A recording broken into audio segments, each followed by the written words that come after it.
Welcome to hour number 2, live right here on a Thursday on the early line on SportsGrid. He is Donnie right side. I am Ben Stevens. Thank you for joining us all across the Spiz Grizz network. Exactly 1 week from today. Bum, bum, bum. Bum, bum, bum. Bum, bum, bum. Bum, bum, bum. The azaleas in full bloom. We will take the drive up Magnolia Lane for the 2024 Masters at Augusta National Golf Club in Augusta, Georgia. The Masters start exactly 1 week from this moment. In this second hour, though, a ton to look at. The AFC East, after Stefon Diggs was dealt from Buffalo, where the Bills stack up in this division entering 2024. We'll have the mastermind of the pigskin, Donnie's best friend Joe Lisi, join us in this second hour, and we'll get the coach's scouting report from James Young, JY, later in this second hour as well. Now, you're the singer on this show, but how was my humming of the tune for what we are going to see at the Masters? I don't know if that was the Masters or like maybe Drumline with Nick Cannon right there. Like, I didn't know where we were going with the drum beats at that point moving forward. So I love the Masters. Talked about it yesterday too, Ben. Like the passing of the torch. Like we love Major League Baseball season, right? That's the rite of spring. But it just feels like when the Masters gets on TV and that golf course is in full bloom, how much fun it is to watch. Like, yes, spring is actually on the way. That's why we love the Masters. A lot of great golfers, but that golf course is timeless on a year-to-year basis. It's just great to see it back on our TV here. Yep, let's welcome in that SportsGrid radio audience here live in the second hour of a Thursday on the early line. He is Donnie. I am Ben. You are listening on Sirius XM channel 159. All of our radio terrestrial affiliates now in the fold as well. We got people in Boston, DRS, in Dorster, tuning in on this morning as well. We expand all across the grid. So we are 1 week away from the 2024 Masters. We go up Magnolia Lane. We get to Amen Corner. We see everything we love around Augusta National Golf Club in just a week. Now the odds perspective. There is no better golfer at this moment on planet Earth than the man named Scottie Scheffler. And the prices that Scottie is entering tournaments with are like 2,000 Tiger Woods numbers. They are that dominant. Plus 430. Plus 430 for Scottie Scheffler. Everybody else is 12-1, including reigning green jacket winner in Jon Rahm at 13-1. Scottie Scheffler, DRS, is nearly a third of the price of everybody in the field. You could be the most devout golf bettor in the world. You could know everything about each and every track, each and every week on the PGA Tour. But just from the handicapping perspective, reading the numbers, DRS, how do you look at a guy with a price outright to win a 4-round tournament, nearly a third of the rest of every single other golfer at Augusta? You take a look at like UConn in the men's tournaments. Like, yeah, we know they're the best team in the tournament here, but is that the price you want to pay for being the best golfer, knowing that it just takes you one bad round and another golfer just having a great week and you can't win that tournament? So prices certainly, again, they don't pick them out of a hat, as I always like to say, Ben. Hey, Scheffler plus 430 makes some sense. I just picked that out. No, that's what the odds market is, because you know damn well heading into the Masters and probably on that final day Sunday, Scottie Scheffler is going to be hanging around the top 5 with a legitimate chance to win. And sometimes that's all you can ask for. I love Scottie Scheffler, but at a plus 430 price at Augusta, I'm not going that direction. I'm going to look further down the board, which includes like a Rambam at 13-1. Like, I want a guy who's been there, done that before, and I'm still getting a price at over 10-1. That's what I'm seeking, Ben. Yeah, and that's a really good point as well, DRS, because when you look at the plus 430 number on Scottie Scheffler, it's not that hard to find a longer priced valued golfer. Yeah. Because of how short Scottie Scheffler is, that means that even the defending champ in Jon Rahm is 13-1. Last year we had the big three. It was Rahm, Scheffler, and McIlroy, all with a 3-digit price or shorter. Now there's only one guy. It is Scottie Scheffler. Rory McIlroy looks to round out the career Grand Slam. He has won 3 of the 4 majors, never the Masters. Jon Rahm, now a member of the LIV Golf Series, is back to defend his crown. And for the first time this season, we will see the LIV golfers and the PGA Tour guys all in one place. Those LIV golfers you see with the 10 best numbers, Brooks Koepka, always a big game hunter, Joaquin Niemann as well at a 27-1 price. It is part of the beauty at Augusta National. It will be a ceremonious time because it's almost the 5-year anniversary of when Tiger Woods won his last golf tournament, or not his golf tournament, but his last major championship in 2019, the road to glory at Augusta National. Tiger, 120-1 before he won in 2019, or maybe that's his price now, as I have to correctly read the rundown. 120-1 for Eldrick the Big Cat, who is expected to play. Will he finish all 4 rounds as he dropped out and withdrew at Riviera on a Friday at the Genesis Open earlier this PGA Tour season? Dustin Johnson, live golfer, 38-1. Hideki Matsuyama, who has already won this year, 22-1. Of course, Scotty Scheffler won the green jacket 2 years ago, and Jon Rahm a season prior. That's what you love. You see that, roster right there of guys that have won the tournament over the past couple of years, all big names. That's what we love. That's what the Masters are so much fun with. And also from Live Golf over to the PGA Tour. You don't get that on a week-to-week basis. Number one, nobody's watching the Live Golf Tour. We don't even know where to find it on TV. And once you turn it on, it's like, I don't understand the scoring and what is this team's concept? Yeah, I'm out already. Then you flip on the PGA Tour and it's got 2 recognizable names on a week-to-week basis here. You need the 2 tours to come together. But also, I just want to shout out the guys here, Ben, that went to Live Golf. Like Jon Rahm, who took a couple $100 million and weeks later is like, I don't think this is sustainable, but I did go over because they were offering me a few $100 million. It'd be nice to get the boys back together so we can all play on the same tour. That is a genius move by these guys. If you didn't go to Live Golf, like I'm talking to you, Rory out here and Jordan Spieth, you should have just went, took the couple $100 million, and then within a year's time, you're all going to be back on the same tour. Just some guys way richer than the other ones here. Congratulations, Jon Rahm, playing in majors, banking money, knowing that eventually he's really going to be back on the PGA Tour. Yeah, but he's not happy about it. He misses the competition. There was a thought when Jon Rahm left for Live Golf DRS, the 2 sides were coming together. It was the blockbuster news that we had around this time a year ago. But it hasn't happened, and that's going to be a storyline to monitor this week at Augusta National, or I should say next week. Players asked about, when is Live Golf and the PGA Tour going to form this new golf world? We don't know. There hasn't been any update.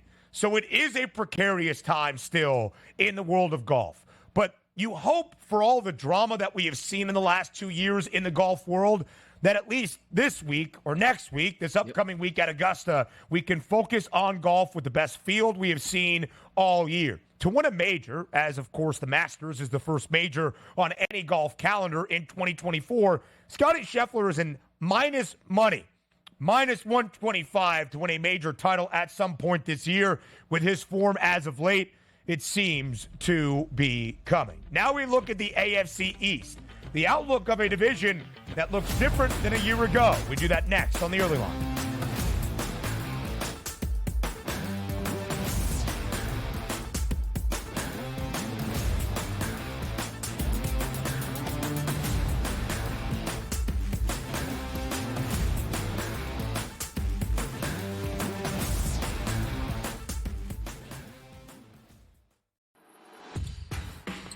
So I'm not sure Alabama is the team to knock them off from this second consecutive national championship chase.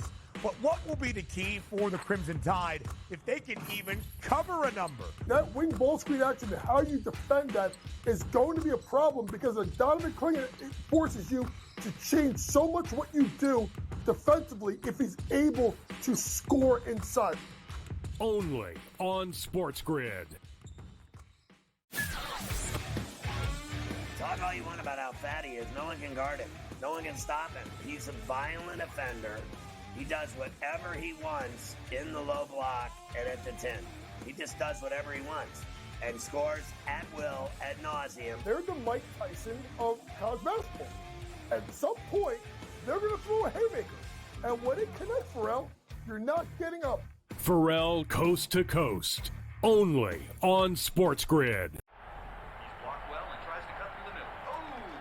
Your gut says Miami is going to win, and you should take the over. Your gut also said your NFT selfies would only go up in value. They didn't. But your head is on SportsGrid and knows the QB is in concussion protocol. The backup has a 45 QBR against the zone coverage. The New York D has the most sacks in the league. So yeah, trust your head. It's smarter to be on SportsGrid. It's smarter to be on SportsGrid. Your 24/7 sports wagering network.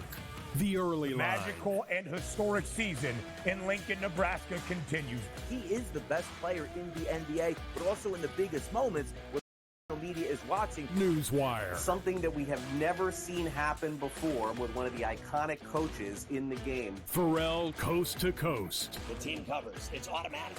It's every time. Not sometimes. It's every time. Game time decisions. Luka is actually far more dangerous from three on the road this year than at home. This game here tonight, you may want to consider taking as many points as humanly possible. In-game live. Prime time. We got not one, but two coaches fired systems in place. Sports Rage This Late sort of Night. has letdown written all over it. It's going to be hard to match the emotion that they played with the other night. It's smarter to be on SportsGrid.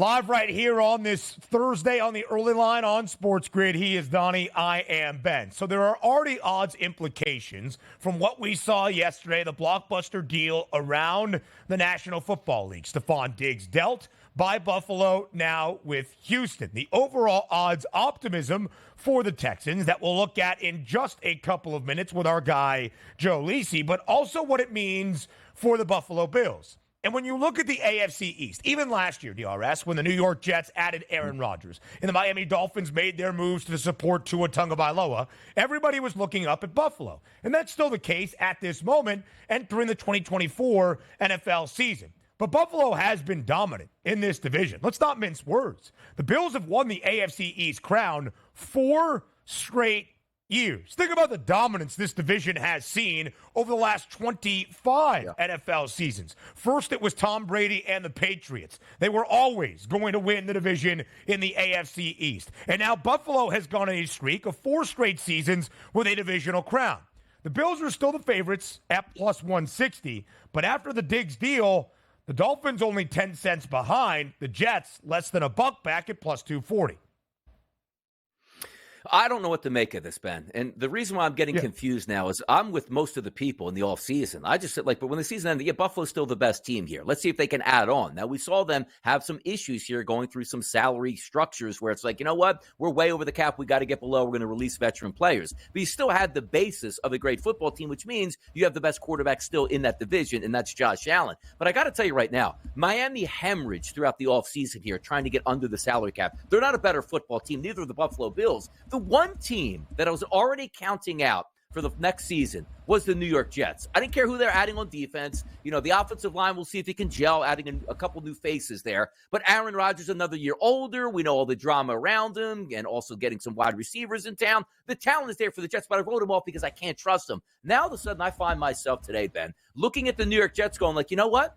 There might be value on the Jets because now I'm going to take a look at the rosy side of the picture for the Jets. Aaron Rodgers, all for a year, completely healthy, entering into training camp, knows the offense fully well. The team's defense actually got better than what it was last year. And now you take a step and you're going to add more pieces throughout the draft to help out Aaron Rodgers. That plus 240 price is screaming when before I wanted nothing to do with it because I thought the Buffalo Bills were by far the best team in this division. Now, the FanDuel Sportsbook, Ben, is still telling us the Buffalo Bills are going to be a good football team. And you will be since you have Josh Allen. And as you stated, they have a pedigree. The past couple years, they are the kings of this division. But they're coming right back to the pack now where it's a de facto coin flip for me. Who's the best team? Is it Buffalo? Is it Miami? Is it the New York Jets here? I don't know right now. But I will tell you this. We're not starting the season in the next week or two here. The draft is coming up. Trades will be done. New players will be on the team. If the Buffalo Bills go out and again get T. Higgins, let's just say, to replace Stefon Diggs, I'm back in on the Buffalo Bills. And I can't think to myself that they'll be dumb enough to say, yeah, we removed Diggs. Let's just get after it this year with the team we have and see if we can win a championship. You're doing your all-star quarterback a disservice at that point here. Let me wait it out for the Buffalo Bills. But my whole synopsis now on the East Bend, the Jets are now live for me. So I still have no belief in the New York Jets, a team that hasn't reached the postseason in 13 years. I don't really trust a quarterback who will be 40 years old by the time next season starts, coming off a torn Achilles. I don't care how talented the team is around Gang Green. Until they prove it, I'm not going to bet it. The Dolphins seemingly have taken a step back, which I don't really understand. Yes, they lose Vic Fangio. They lose a couple of key pieces defensively, but that wasn't what made Miami great a season ago. Just because they were super banged up into the wild card round against Kansas City and played in one of the coldest football games the world has ever known, all of a sudden they don't have what it takes to win a division, to go deep into the postseason. All right, maybe you don't bet them to win the AFC Championship. I still expect Miami to be a playoff team. I think the question, though, really is, Donnie, do we expect the Buffalo Bills to be at the level and have that ceiling of success we have seen the last few seasons? Yes, that ceiling has a shelf life in the playoffs, bounced in the divisional round in the last 3 years, 4 straight divisional championships, but never an AFC title or a Super Bowl appearance. Do you still expect, although there is value in other spots, when all is said and done, come January of 2025, into the 18th week of the NFL season in 2024, the Buffalo Bills will be the divisional champs in the AFC East? I don't know, but I do think they're a playoff team. As constructed right now, again, as long as you have Josh Allen, they still have some competent points around them on offense and defense. They still should be able to get it done. But I'm going to reserve my judgment to see if they can still be the kings of the East if they add a wide receiver. Again, things are going to shake loose. They're going to restructure contracts. Other players on teams will be unhappy with some of their guys. Hey, look, maybe I can sweep in and steal a number one wide receiver or get another running back or just get something that's going to help my team. We always see those cuts come late in August, like, hey, this guy is now available. Can they happen? I thought the Buffalo Bills were still the best team heading into the offseason, even if they shook it up. And I wasn't even worried all that much, Ben, about the Buffalo Bills when they still had Stefon Diggs. Now, this move again, because it didn't come with, hey, Diggs is on the move, but we have a transaction in place to get Devontae Adams. He's going to be our number one, and it's no big deal. And again, that compensation this year is big. You have a very good draft with a lot of talented players that if you lose Diggs, you can package that second-round pick and move up with your first-round pick and get a legitimate wide receiver. And maybe they do that anyway. That's why I am going to reserve judgment on the Bills, but I just don't like the direction of the entire East right now when the New York Jets is a team that I know you can't trust, and I technically don't, but now I'm starting to trust them. Why? Because I don't know if I trust the Dolphins and or the Bills now, the way they're constructed as football teams. And that is a really interesting thing about what Buffalo has done this offseason. They've let go of a lot of guys that you have known defensively and on the offensive side of the football in these 4 consecutive years where the Bills have won the division. Is it a completely different structured Buffalo team? Will they invest in a wide receiver? Again, minus 240 for the Bills to select a wide receiver with their first pick of the 2024 NFL draft. That is 28th overall in the opening round, exactly 3 weeks from tonight in Detroit. Will they move up to try to be in the top 10, top 15, to maybe go after a Rome Odunze, who is probably the 3rd best wideout in this class behind Marvin Harrison Jr. and Malik Neighbors? Could Brian Thomas Jr. be in consideration? The other big play wideout from LSU. That seems to be a prerogative and a priority now.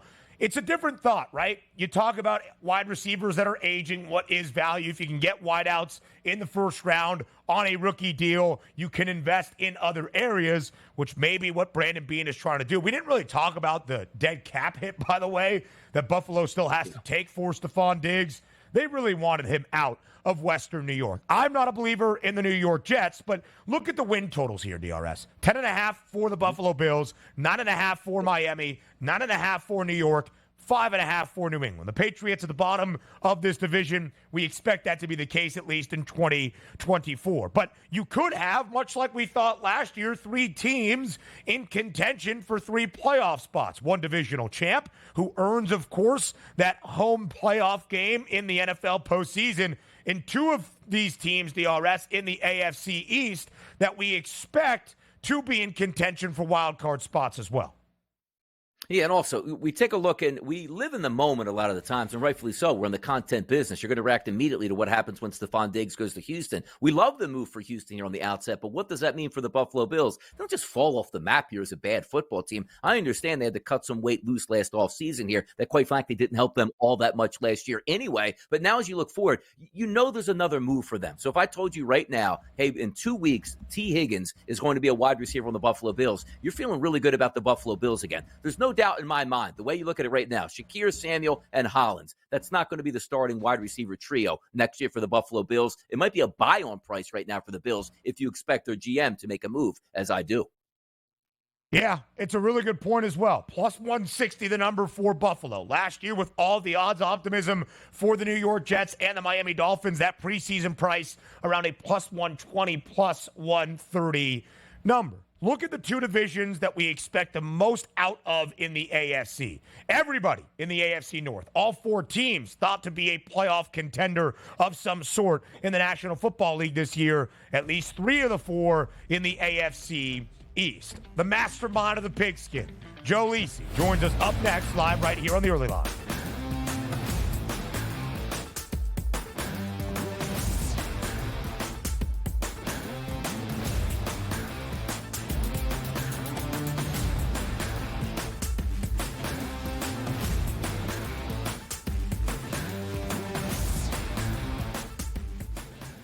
When it comes to betting on sports, injuries matter, and Sports Injury Central has you covered all year long with expert injury analysis and injury-based picks for the NFL, NBA, and MLB. Our former pro sports doctors have unmatched experience to analyze every injury so you know the impact of the player, team, and their upcoming matchup. Whether it's articles, podcasts, player insights, or our patented injury scores, Sports Injury Central will help you keep up with your fantasy team and make more informed wagers. So make sure you follow Sports Injury Central and gain an edge at SixScore.com. Your gut says Miami is going to win, and you should take the over. Your gut also said your NFT selfies would only go up in value. They didn't.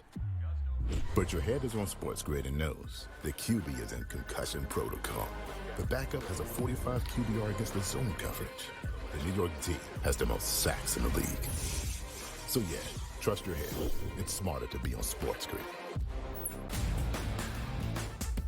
It is now Corbin Burns, the AL Cy Young favorite, now in Baltimore at an 8-1 number. So let's just say again, for just competitive purposes, Soto hits 45 home runs, Judge hits 47 home runs. It's not everybody going like, okay, 47 wins, everybody votes for Aaron Judge. Soto's going to steal some of those from his own teammate at this point. So when I look at that situation, I say, is there a chance those two could run away with it? Yes. The Early Line, only on SportsGrid.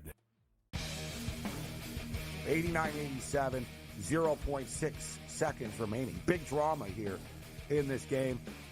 Always frustrating when your Final Four parlay and bracket gets busted, but here we go. I'm done. Look what he is now. He's on FanDuel, plus 120. Almost even money to win the tournament. So you actually, if you did get him at plus 260, you got a pretty good, better investment than you had before. Just saying. Sports Rage Late Night, only on SportsGrid. Anyone that's been to a sporting event, the atmosphere before a game, I think Game Time Decisions has that same exact atmosphere. This is our arena. This is what we do. There is going to be an energy to Game Time Decisions that you will feel night in and night out. The excitement you get when you lock your bets in, when you're figuring out what you want to do, we can zone in on the biggest games each night. I want this to be the place that people come to before the games start so they feel as ready as possible to lock in their cards. We are going to hit every single one of those markets that you need to know about. We're going to go through every single thing, and I've got a great team behind me that's going to help me get the job done. There is not going to be a better place, I promise you, than Game Time Decisions to get that new information, react to it, and be able to then bet accordingly. We will have everything at our disposal, and we will use that to our advantage. I'm Kevin Walsh. Tune into Game Time Decisions from 6 to 8 p.m. Eastern.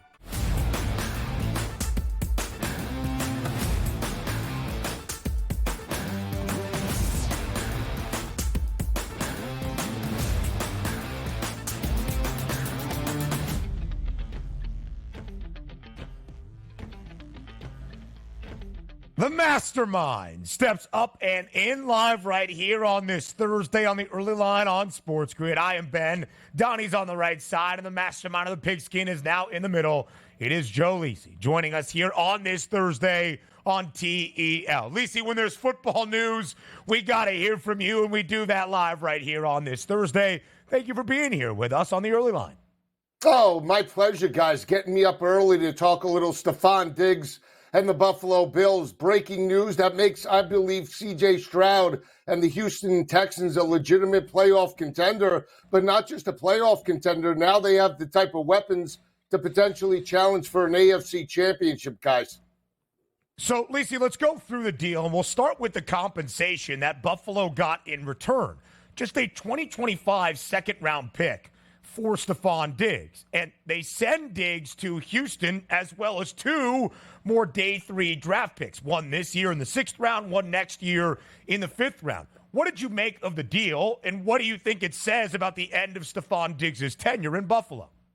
Well, again, I am shocked that it wasn't really like a 2nd or a 3rd round pick in 2024. But that being said, look at Stefon Diggs from the productivity standpoint. Didn't score a touchdown in the last 7 games of the regular season, was non-existent in back-to-back, or you could say 3 straight playoff losses. So I think when you look at that body of work, there is, in terms of that type of market value, a 2025 selection was worthy, and what the Bills got in return. I mean, and couple the fact of the locker room as well, just not being a locker room guy or that type of perception with Josh Allen, the off-the-field situations prior to last year. I think that's where the Bills figured, let's just cut the ties. And in terms of the market value, they got a fair price.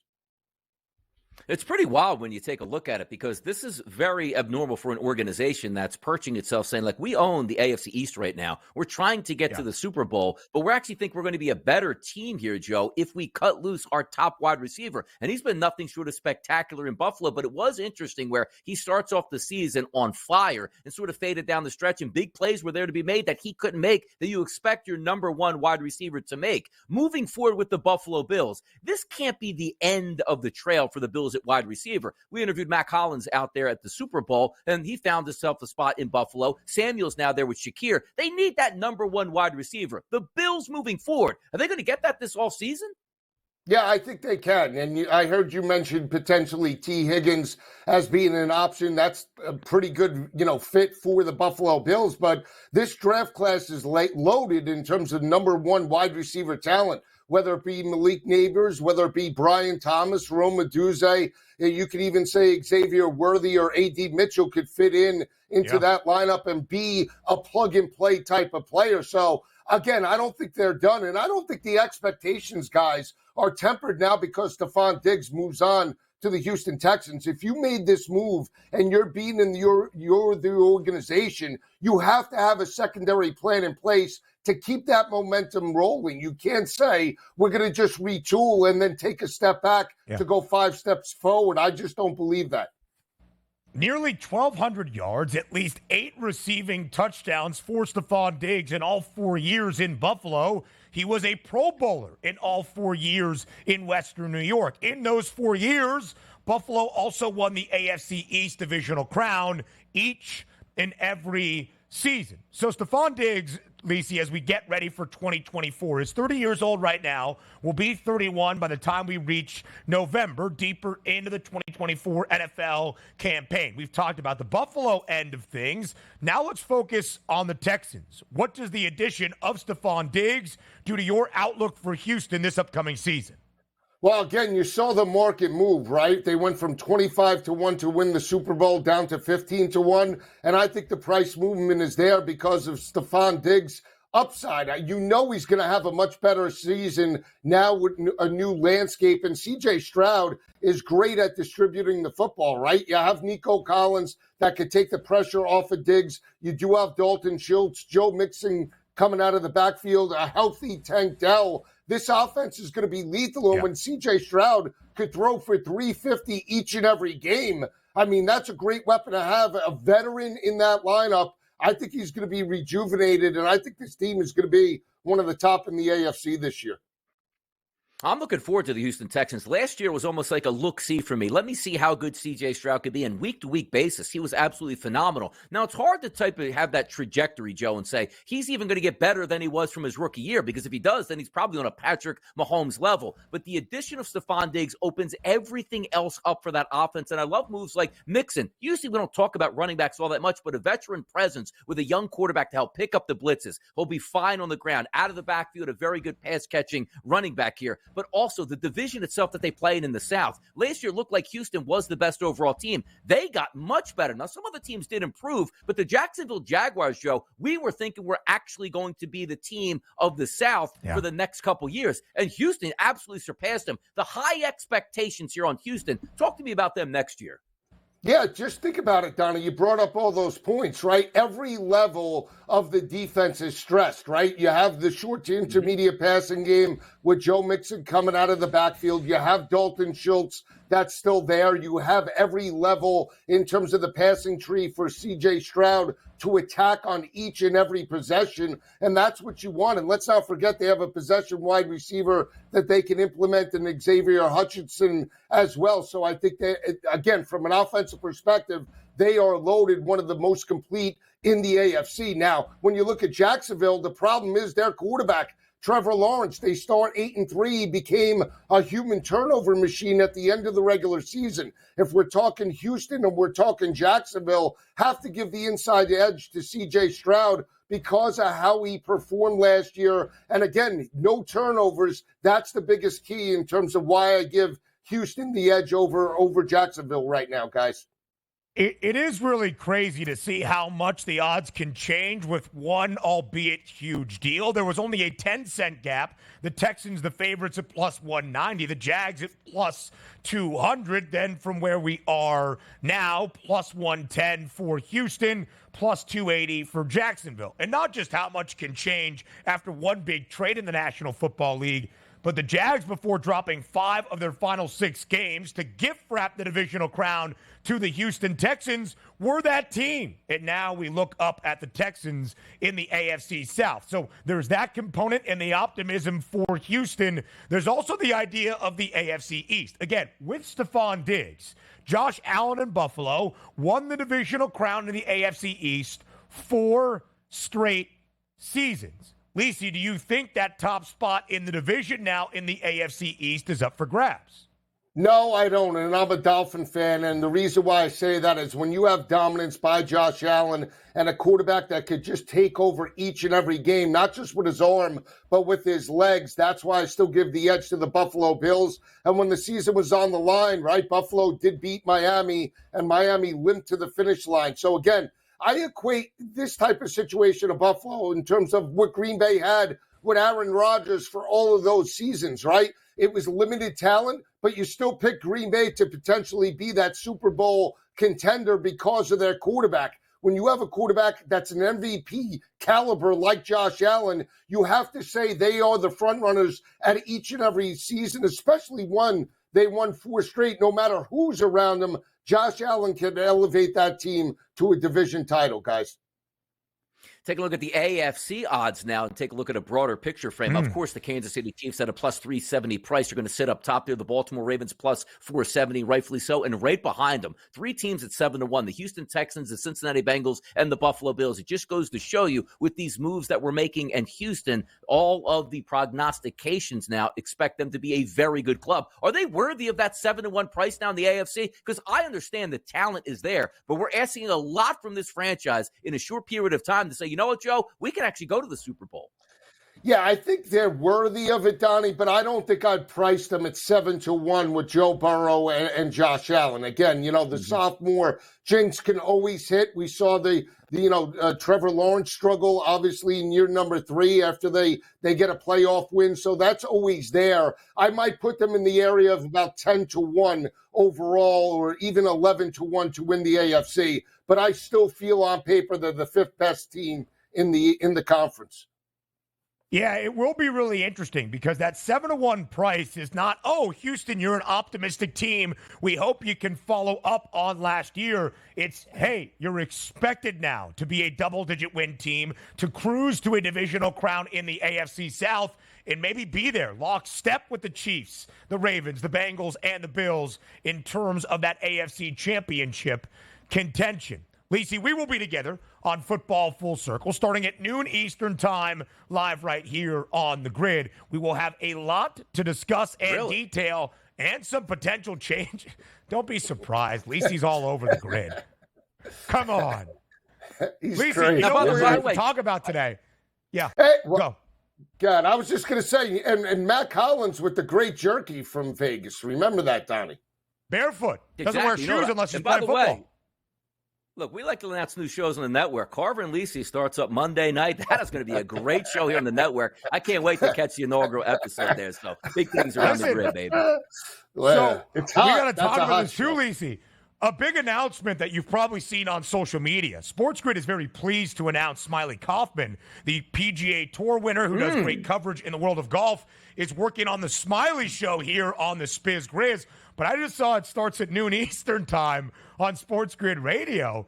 But that's when Football Full Circle starts. So we'll have to figure out a couple of things there as Lisi's well. out.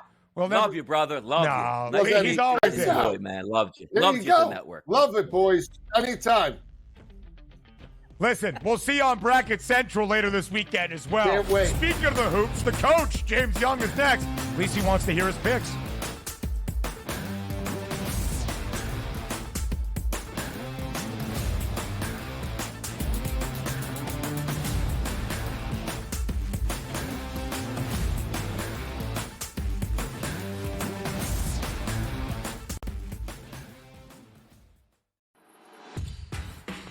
So I'm not sure Alabama is the team to knock them off from this second consecutive national championship chase. But what will be the key for the Crimson Tide if they can even cover a number? That wing ball screen action, how you defend that is going to be a problem because Donnie McClingan, it forces you to change so much what you do defensively if he's able to score inside. Only on SportsGrid. Talk all you want about how fat he is. No one can guard him. No one can stop him. He's a violent offender. He does whatever he wants in the low block and at the 10. He just does whatever he wants and scores at will, ad nauseum. They're the Mike Tyson of college basketball. At some point, they're going to throw a haymaker. And when it connects, Pharrell, you're not getting up. Pharrell Coast to Coast. Only on SportsGrid. Your gut says Miami is going to win, and you should take the over. Your gut also said your NFT selfies would only go up in value. They didn't. But your head is on SportsGrid and knows the QB is in concussion protocol. The backup has a 45 QBR against the zone coverage. The New York D has the most sacks in the league. So yeah, trust your head. It's smarter to be on SportsGrid. It's smarter to be on SportsGrid. Your 24/7 sports wagering network. The early line. Magical and historic season in Lincoln, Nebraska continues. He is the best player in the NBA, but also in the biggest moments where the national media is watching. Newswire. Something that we have never seen happen before with one of the iconic coaches in the game. Pharrell Coast to Coast. The team covers. It's automatic. It's every time. Not sometimes. It's every time. Game time decisions. Luka is actually far more dangerous from three on the road this year than at home. This game here tonight, you may want to consider taking as many points as humanly possible. In-game live. Prime time. We got not one, but two coaches fired systems in place. Sports Rage This Late sort of Night. has letdown written all over it. It's going to be hard to match the emotion that they played with the other night. It's smarter to be on SportsGrid.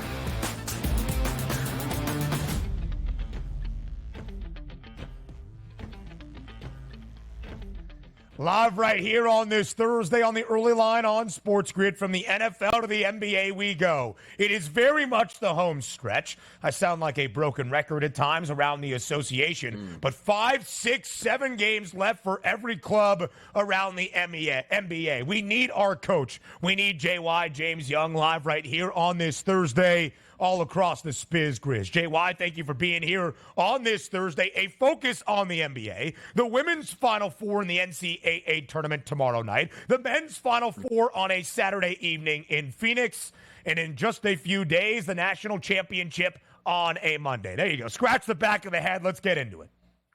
Hey, listen, Ben, that means you and I are going to spend a lot more time with each other coming up these next 4 days as we are in prime basketball season.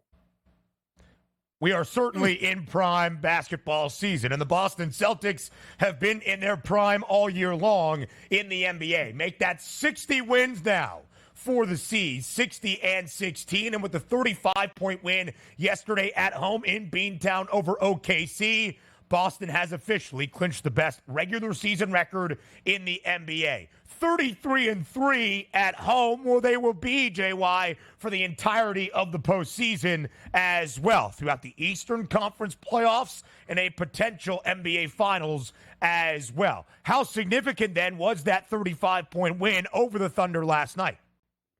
Well, it just shows you that it doesn't matter who they play in the Western Conference, they beat them down, especially in Beantown. If you look at the fact, folks, that game was, I don't want to say close, but it was a game going into the fourth.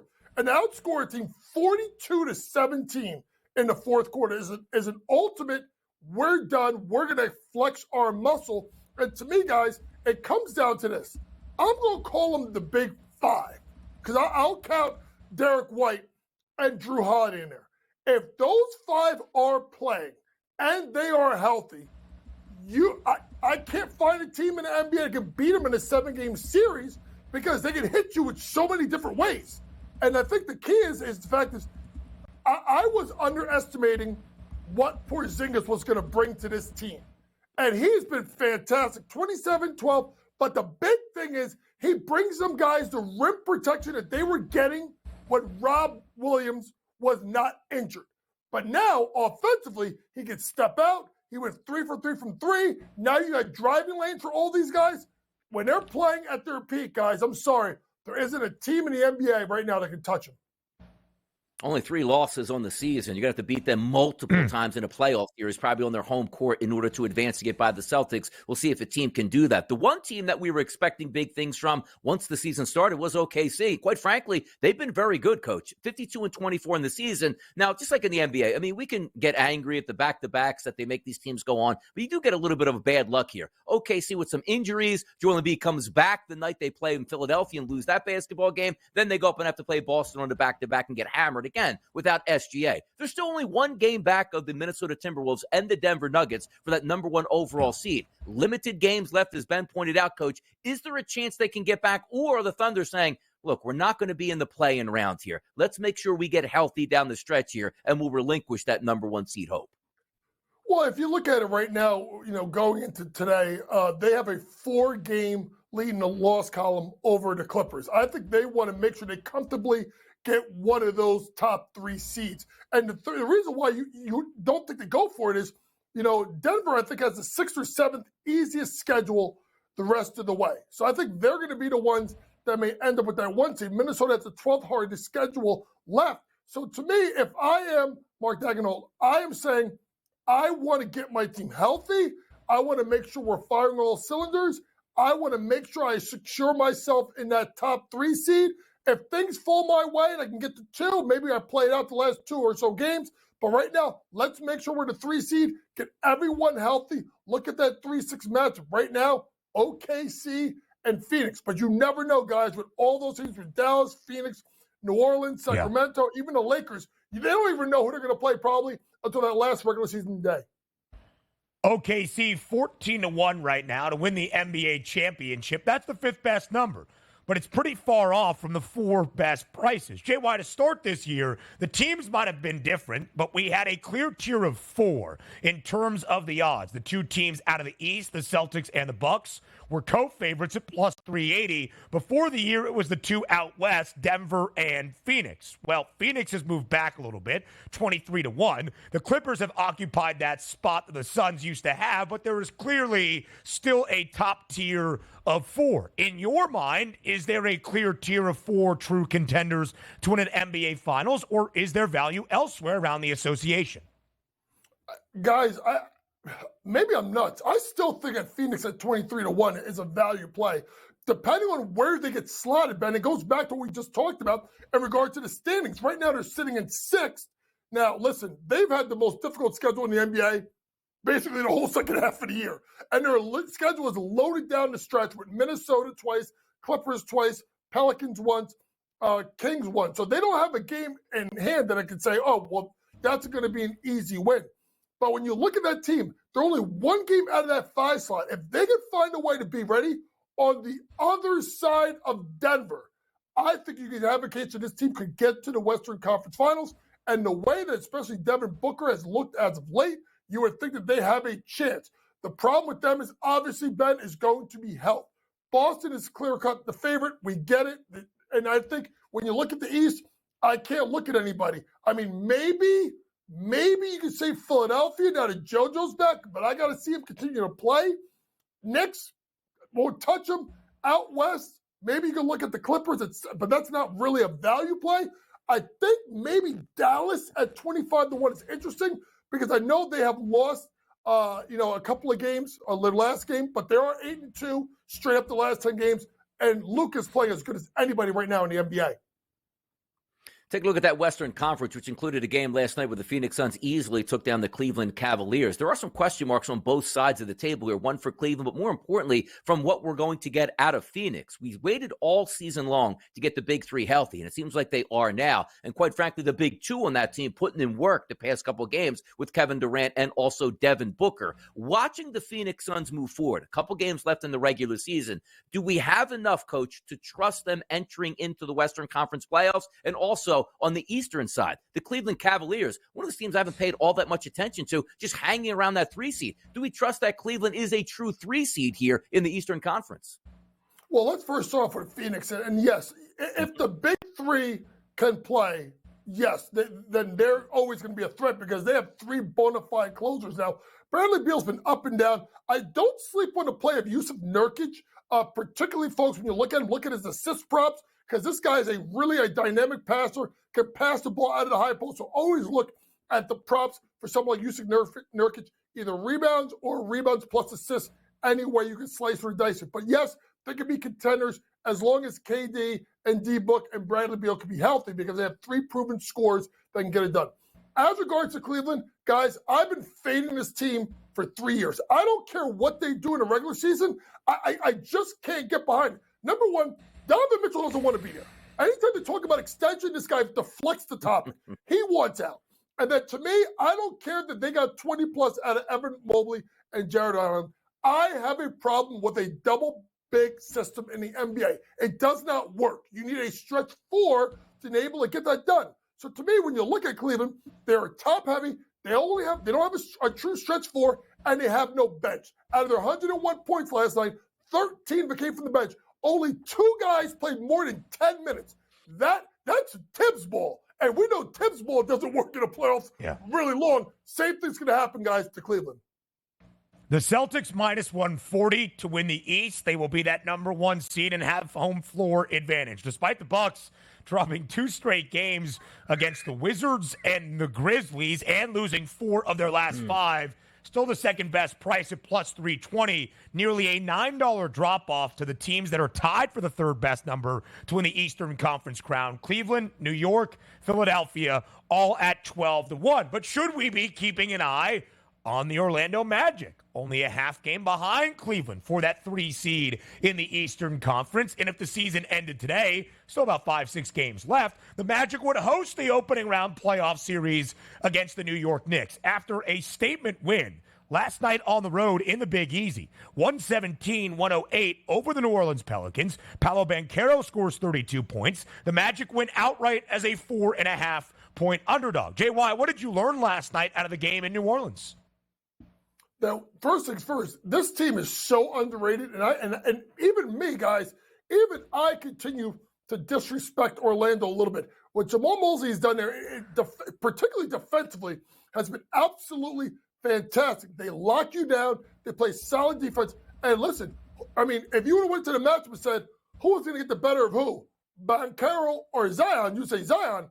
And Banchero dominated him last night with a 32-point performance. But they got their little big two of him and Wagner. They are intriguing. Wendell Carter Jr. As a center, it's a double-double machine. Not the strongest offensive center, but they play good defense, particularly in the guard spot. Jalen Suggs may not score a lot, but it's becoming one of the better defenders at the guard position in the NBA. They are an intriguing team because of that 4-5 matchup. Listen, Knicks fans say they want them. I don't know if I want Orlando. They've won 3 out of 4 versus New York this year. They've dominated the Knicks at times, and they play good basketball. The only thing you're worried about them, Ben, is will the spot be too big for them come playoff time? That's the only thing you worry about. But as long as they continue to defend, they have themselves a chance. That 3, like I said, that 3-4-5 right now is now tied, right? And the way the Bucks have been playing, I mean, guys, the 2 seed could be in play because if you go and you lose to the Wizards, you know, and then who did they lose to last night? The Grizzlies. The Grizzlies. Back to back. I mean, what in the Adrian Griffin is going on in Milwaukee? I said it yesterday. You weren't here, Ben. If they get bounced out early, there's going to be questions that need to be answered in Milwaukee, and you can't get rid of the coach because you just got there. Does the superstar who just signed the extension say, I may want out? Yeah, it's crazy what's going on in Milwaukee, but also a team flying under the radar playing their best basketball at this time. That's not the case. That's the Pelicans, losers of 3 straight ball games here. Now on the outside looking in before they get into the top 6. Can we trust the Pelicans here? I thought they would win last night against the Magic. They didn't. Not good right now for the Pelicans. What's their prognosis moving forward here, Coach? They got to find a way to get into the top 6. And out of all those teams that are in that range, them and Dallas have the easiest schedules left. So their hope is to get to the 6th seed. Listen, this is a team that, you know, a couple of years ago was 2-2 with, I think, Phoenix, and was a couple of minutes away of forcing a Game 7 when Phoenix was the number 1 seed. They do have the talent. They just have to get it together. I've been impressed with this team, but they're not on the level of a bunch of other teams right now in the Western Conference.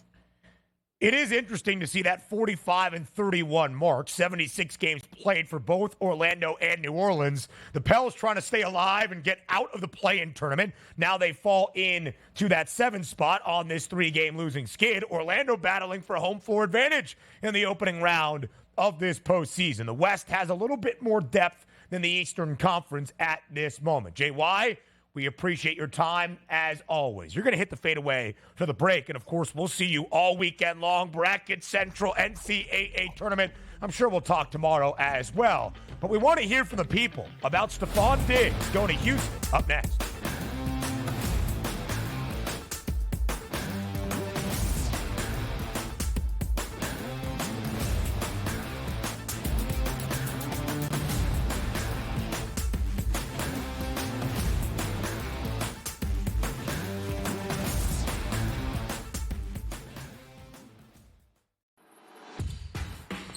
So I'm not sure Alabama is the team to knock them off from this 2nd consecutive national championship chase. But what will be the key for the Crimson Tide if they can even cover a number? That wing ball screen action, how you defend that is going to be a problem because Donovan Clingan forces you to change so much what you do defensively if he's able to score inside. Only on SportsGrid. Talk all you want about how fat he is. No one can guard him. No one can stop him. He's a violent offender. He does whatever he wants in the low block and at the 10. He just does whatever he wants and scores at will, ad nauseum. They're the Mike Tyson of college basketball. At some point, they're going to throw a haymaker. And when it connects, Pharrell, you're not getting up. Pharrell Coast to Coast, only on SportsGrid. Your gut says Miami is going to win, and you should take the over. Your gut also said your NFT selfies would only go up in value. They didn't. But your head is on SportsGrid and knows the QB is in concussion protocol. The backup has a 45 QBR against the zone coverage. The New York D has the most sacks in the league. So yeah, trust your head. It's smarter to be on SportsGrid. It's smarter to be on SportsGrid, your 24/7 sports wagering network. The early line. Magical and historic season in Lincoln, Nebraska continues.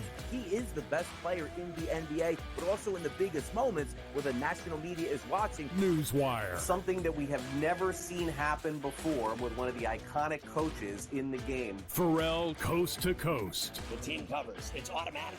It's every time. Not sometimes. It's every time. Game time decisions. Luka is actually far more dangerous from three on the road this year than at home. This game here tonight, you may want to consider taking as many points as humanly possible. In-game live, prime time. We got not one, but two coaches fired systems in place. Sports Rage This late sort night. of has letdown written all over it. It's going to be hard to match the emotion that they played with the other night. It's smarter to be on SportsGrid.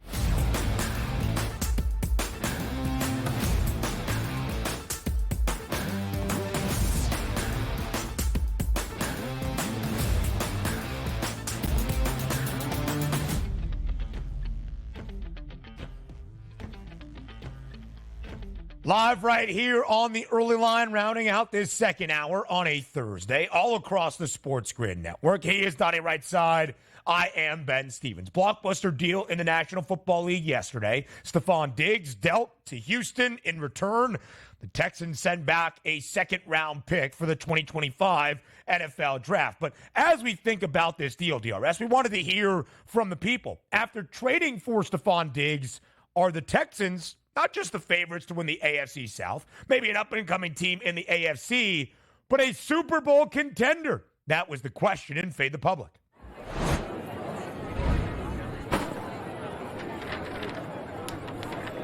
Oh! Now, I was a little bit surprised to see the results of this Fade the Public poll at SportsGrid TV on Twitter. Thought the margins would be a little bit tighter, maybe even skewed to the no, because we asked, after trading for Stefon Diggs, are the Texans Super Bowl contenders? 63% of the public, virtually DRS, is saying yes. Houston, a Super Bowl contender with a second-year quarterback in C.J. Stroud under second-year head coach DeMeco Ryans after adding Stefon Diggs.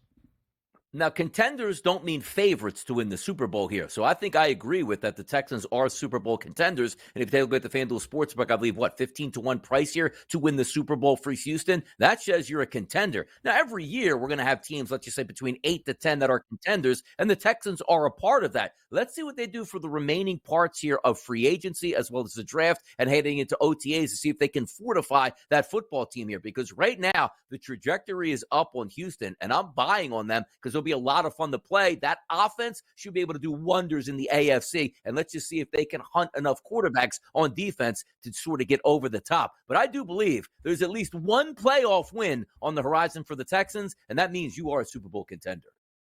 So you said something very interesting there. Super Bowl contenders are not Super Bowl favorites, and I agree. They don't have the shortest price or even one of the 3 shortest numbers. But I would say a contender is one that you would bet. We would have that conversation when Hour 3 starts in less than a minute.